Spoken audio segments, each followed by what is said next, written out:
We are kicking things off right now with major health news. Bonnie Tyler is recuperating after undergoing emergency intestinal surgery at a hospital near her home in Faro, Portugal. We have all the details on how the Welsh singer is recovering and what this means for her upcoming European tour. Stick with us for the full story on Bonnie Tyler's recovery.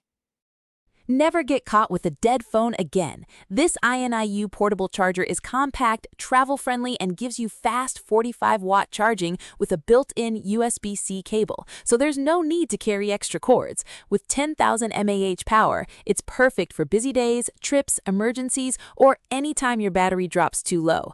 Grab yours on Amazon through the link in the comments before your phone hits 1%. Next up, we are diving deep into the facts surrounding Scottish university tuition fees. Full Fact is breaking down the claims made by the SNP's First Minister, John Swinney, regarding tuition fees in Scotland. We will examine exactly who is paying what, and what the Scottish government actually covers for students. Now, the political action heats up as Scots head to the polls for the Holyrood election this Thursday. First Minister John Swinney and Stephen Flynn are making huge promises about a fresh start with independence and tackling the cost of living. We break down the key battles between the SNP, Reform UK, and other parties vying for power.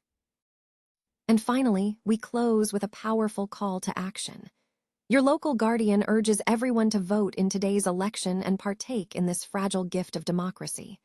Don't let the noise distract you. Look up the candidates, walk to your polling station, and cast your vote for the future you want to see.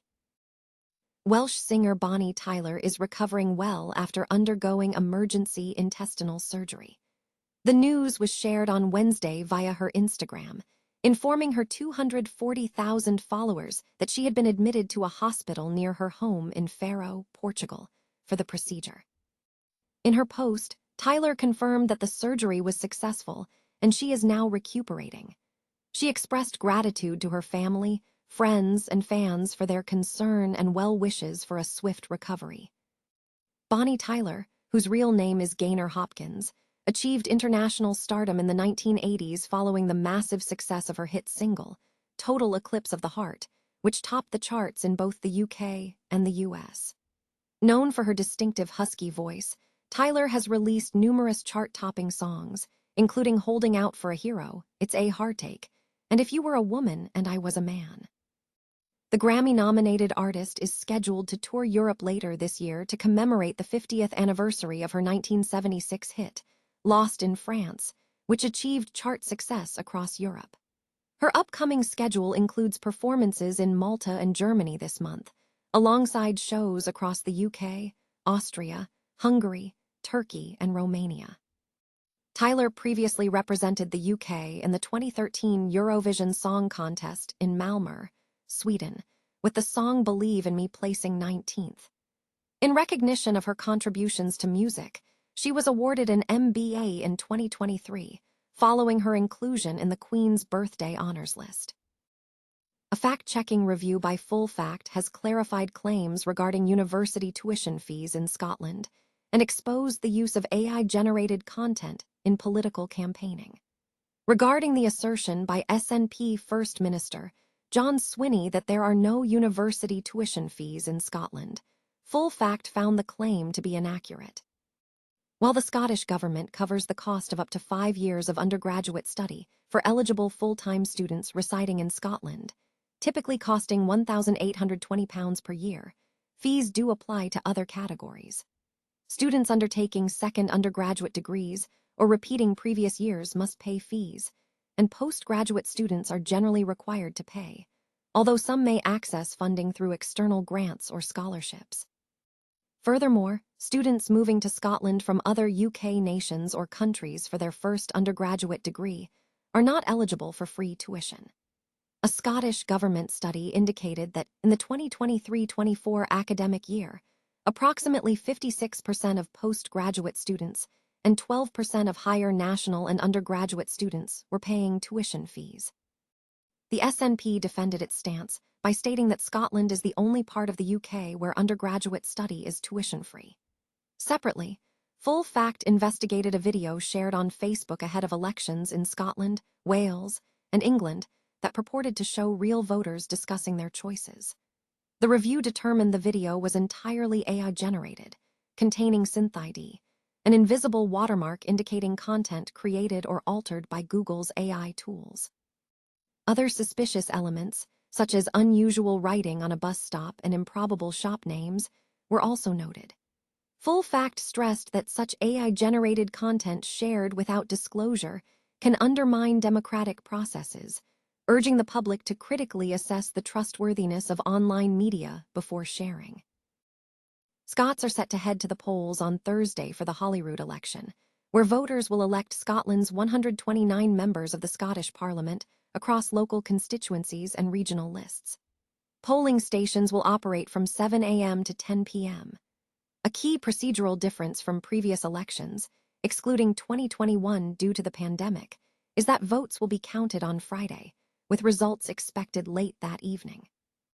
Leading the campaign is the Scottish National Party, SNP, whose First Minister John Swinney has positioned the election as Scotland's chance to choose a better future through SNP action on the cost of living, challenging Nigel Farage, and securing a path toward independence.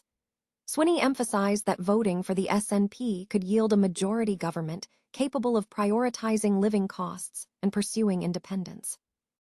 SNP Westminster leader Stephen Flynn echoed this sentiment, framing the election as an opportunity for a fresh start of independence. He argued that the unaffordable cost of living and the chaos under Westminster control necessitate uniting behind the SNP to leverage Scotland's energy wealth for lower bills and a better future. The political landscape remains contested. Reform UK is showing promising polling, poised to win at least a dozen seats, with a key contest anticipated between Lord Malcolm Offord's party and Labour for the second position. Anna's Sarwar has expressed confidence that his party will defy predictions, though this contrasts with Labour's performance in the 2024 election. The Scottish Greens and the Liberal Democrats are also forecast to gain ground.